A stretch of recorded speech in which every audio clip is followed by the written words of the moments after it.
I am proud कि आज मेरे एमएलए ने अपने माँ के भाषा में, मातृभाषा में, कॉकबरॉक काउप्रू में आज अपना पॉइंट रखा असेंबली के अंदर।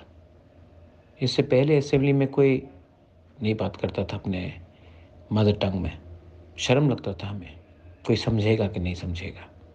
लेकिन आज तिपरामोथा के एमएलए ने बात किया और कोई समझ सकता है तो समझ सकता, नहीं समझ सकता तो नहीं समझ सकता, हमारा भाषा समझ लो।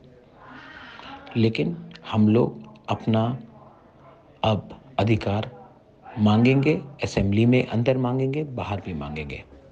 I am very proud of my Motha MLAs. आपने इतिहास बनाया और कभी मत भूलिए, पुइला जाति उलो पार्टी। हम लोग अपने जाति के लिए बात करने आए हैं, सिर्फ पार्टी करने नहीं। दिस इज पुबागरा। Congratulations once again. We will not surrender. बेलाइनो हम भाई।